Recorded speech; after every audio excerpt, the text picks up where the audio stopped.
Bonjour, je n'ai qu'un mot. Bravo, bravo à l'ensemble des salariés de ce pays. Bravo à l'ensemble des organisations syndicales progressistes.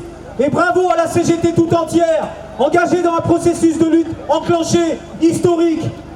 Depuis près de 3 mois, des millions de salariés, étudiants, lycéens, privés d'emploi, retraités, avec leur organisation syndicale, expriment leur mécontentement et se mobilisent sous de multiples formes contre cette loi antisociale et scélérate et pour le retrait de la loi travail.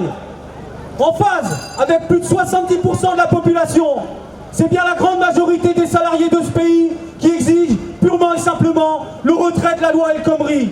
Plus déterminés que jamais et offensifs, les salariés de nos professions ne se laissent jamais intimider ni par les provocations gouvernementales. Exemple, Pépi, Hollande et Valls stigmatisent la CGT en nous demandant d'arrêter la grève par solidarité avec les victimes des inondations. Alors qu'ils sont eux-mêmes responsables de la politique de la ville, voilà le résultat de dizaines d'années de bétonnage en zone inondable et inconstructible des flancs de fleuves, des forêts, des prairies ou des côtes. La CGT, elle, a ouvert un véritable fonds de solidarité et a appelé un appel national aux dons en soutien aux victimes des inondations. Et la CGT met le gouvernement devant ses responsabilités, à bien indemniser chaque victime et pas de les abandonner comme après chaque catastrophe, une fois que les médias n'en parlent plus. Engagés dans les mobilisations, encore plus nombreux maintenant, quelques exemples pour la PACA. Ce sont les Ducrot et des épices en grève, les soupiers Big, les pâtes Panzani, c'est Pignard, c'est Coca-Cola, c'est ID Verdé, c'est les sucres Saint-Louis, c'est Moulin Morel, c'est les bonbons Haribo, c'est IBM Computer en grève, c'est les cheminots du 06, comme au National en grève, depuis 14 jours. C'est le dépôt de carburant de Puget-sur-Argent, c'est Veolia Propreté qu'on fait grève pendant 15 jours. C'est aussi les traminots de Keolis Transport du bus en grève depuis plus de 40 jours. Alors là, bel exemple d'instrumentalisation des médias par le pouvoir en place.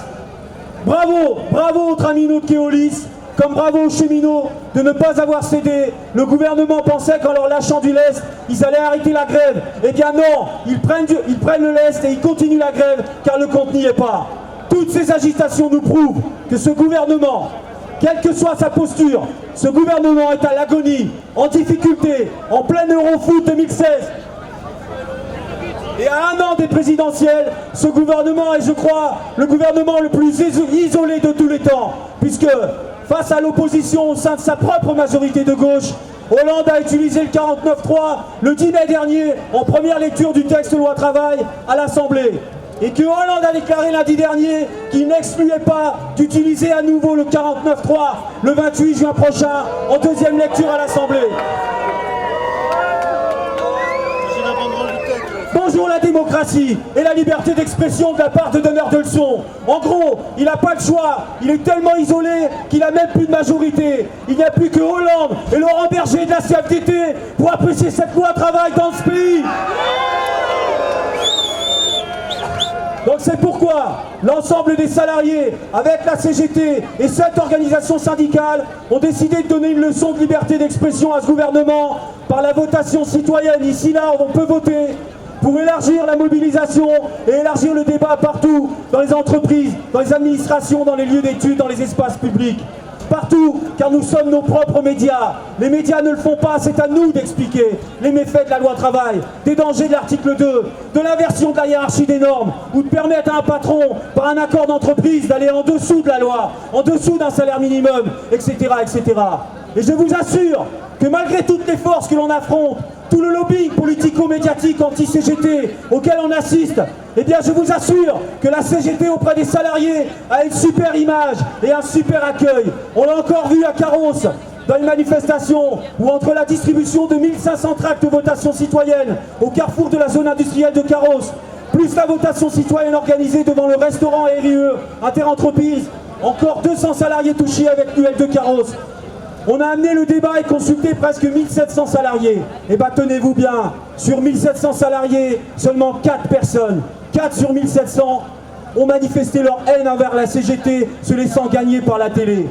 On a vraiment de quoi être confiant et donner confiance. Et justement, n'hésitons pas à syndiquer dans la période et à faire le plein de salariés syndiqués CGT qui attendent beaucoup de la CGT. Contrairement à un syndicat bien arrogant, la CFDT qui se veut devenir le premier syndicat alors qu'il a des fédérations entières CFDT qui démissionnent de la CFDT. Cette loi travail ne mérite pas le nom de loi travail, elle doit s'appeler loi dumping social. Car cette loi dumping social, sur le fond, ne peut pas être bonne, car elle part du principe que les droits des salariés sont des privilèges. On nous parle de radicalisation, mais qui se radicalise sinon le gouvernement en utilisant le 49.3 pour faire taire la rue et empêcher le débat démocratique? C'est le courrier des 7 organisations syndicales adressé au président de la République qui reste sourd, lui. On nous parle de blocage. Mais qui est responsable du blocage de ce pays, sinon le gouvernement de ce pays lui-même? Qui bloque quoi? On nous parle de prise d'otage, mais qui prend en otage? Quand certains grands patrons exigent des baisses de salaire ou des suppressions de jours de RTT, sinon ils ferment l'entreprise, ne font-ils pas du chantage aux salariés, eux? On a Valls qui nous explique que faire grève est archaïque, comme si on faisait grève pour se faire plaisir, avec nos salaires de misère.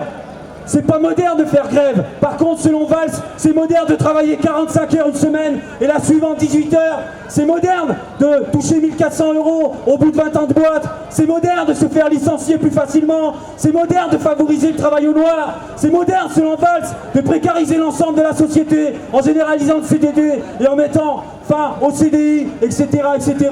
C'est moderne tout ça. La seule modernité qui nous réserve, c'est l'esclavage moderne, mes camarades. Pour les citoyens, pour les salariés, pendant que les puissants exploitants s'octroient le droit de ne pas payer leur ISF, de ne pas payer leurs impôts, en planquant leur argent dans les paradis fiscaux. Faites du bruit, Nice!